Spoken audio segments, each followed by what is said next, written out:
Welcome, everybody. We're going to talk about the energies and the energy update for May 2021. This month, for me, what I'm getting very strongly, everything carries the imprint and the signs of analyze, like look at things, of what is still relevant, what is not, evaluate, and release and let go of everything that is no longer needed. And I get the sense that this dominant energy for May is also very, very much not just on an energetic level or emotional level, but that it is on a practical, physical, real level. So my sense is with what is there is that we shall look at our lives, different aspects of our lives, and that we are actually, it can be uncomfortable and it can even be painful that we're faced with looking at certain aspects in our lives and then evaluate, is this still helpful for me? Is this still useful? Is it beneficial? Is it making my life richer? Or is it actually doing the opposite? Is it holding me back? Is it holding me in an old vibration that is no longer where I want to stay, where I want to mingle, where I want to be? And this is very much May. That's what I'm sensing in the collective and for a lot of you who are listening right now. So if you find that things pop up, things from the past or things that are there now, where you thought that's just the way they are, but now they pop up and they might, certain aspects might come up about these topics or about these people in your life that you realize more strongly now how they affect you and maybe how they affect you negatively. We are being asked then to release, to let go.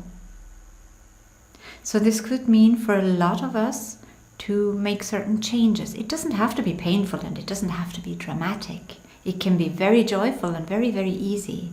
But my sense for me is that there is change in that sense, in terms of reevaluation, in terms of also looking at what does work and magnifying that, like I see the magnifying glass, putting the magnifying glass over what you do want, what is there that you love, what you appreciate, what you're grateful for, and let that become bigger and more dominant and more vibrant and more alive. So that is one energy stream that I perceive for us for May. Another aspect that I'm sensing in May is nearly like loss of orientation. It feels like as soon as we have the sense that, okay, this is the sense of orientation, this is the direction to go, or these are the information, this is the information that I needed to fill the gaps in terms of something that you want to find out, or something that will, like some project that you might have where you know, I need to get certain information. You get it and you think, okay, this is what I needed. But then it turns out it's not. And things change. And things flip. And then they flip back again. And then they flip back again. That is also something that is there in May, which means what I've said previously in different months as well, it still carries through, is the request for us to stay flexible, to go with this flipping, because I also get the sense that timelines and vibrational shifts they're a given. They're like, this is happening. and we co-create it. So let's stay within the flow of it and not resist it, so that we create the most positive outcome at any given point in time. Okay, so not ignore time, but always stay within the zone of now to create the most positive outcome at that point in time. So that is something else. So if you find you have to remake a decision several times during the month of May, that's okay. If if you're somebody who says, well, I like to make a decision and then stick to it because I can rely on myself, I can rely on my thoughts, I can rely on my analysis of the situation, that is fine and well. You may find that this may not work in May, and maybe even beyond, but this is not working at this time. You may find that you will have all the information, you make a decision, and 3 days later you're required to reevaluate that decision and actually maybe make a U-turn and take a different route. And then 6 days later you may have to come back to your original decision. So actually keep your options open. This is what I see now. Keep your options open, and so you can move around flexibly within that, so that you don't trap yourself, that you don't kind of maneuver yourself into a state of being trapped and not being able to move according to the energies that are there and according to what is required, so that you can have your best path. Okay? So that's something else. So it's going to be a challenge. My sense is it is going to be a challenge the coming month, but there is also a lot of potential in that, because if we use the opportunity, like, it's not easy to change back and forth, right? And then change into a completely different direction again after you have made 2 decisions already and you were flexible. But if we take this as, okay, all of these challenges and maybe requirements for me to change something within my old patterns that might have worked, right? But now I have to change something. I have to become more flexible. I have to adapt better. Then we can use whatever May or any given time holds, all these experiences and these changes. We can use them to actually value them as challenges for our own growth. So that it's not just, oh, I have to adapt, but more like I get the chance to practice flexibility. I get the chance to practice something that I wouldn't usually do or I wouldn't usually be comfortable with. You may also start something like some behavior or some thought pattern that is actually really new to you. So use whatever the coming months or the coming weeks have to offer. Yeah, it's gonna turn into months, but the coming weeks have to offer to develop and grow. Use it for your growth. And whenever you're faced with a challenge, don't complain, don't moan, because you have already created it, so it's already there.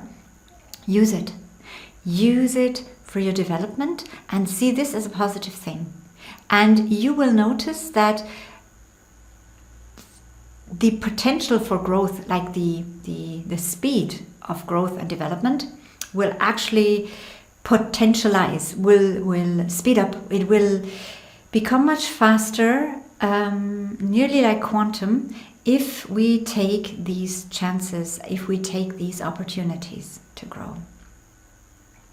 Okay, so these are the main tendencies that I feel for May. There is a third one, and it's very much global, and it is the request, the universal request, like the energetic request for the word that I see is compassion.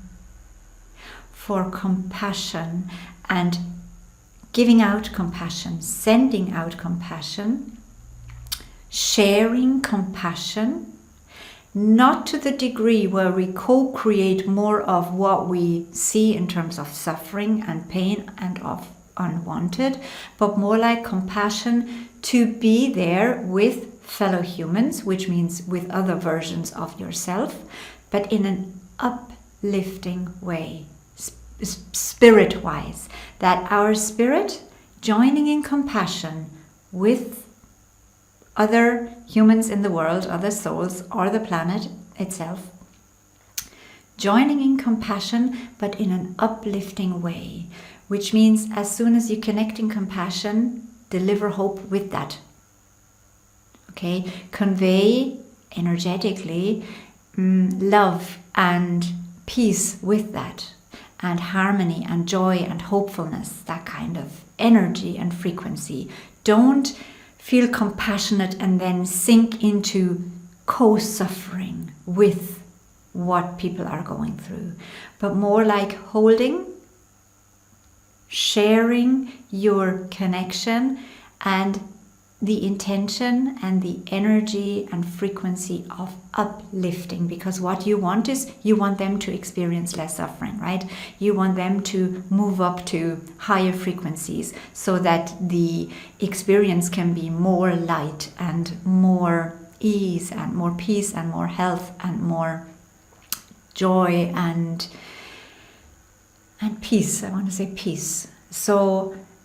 So don't join and stick around in the suffering. Join in compassion and lift. Okay, that is the third component within this month of May. And so for today, I'm going to love you and leave you, and we'll talk again next time.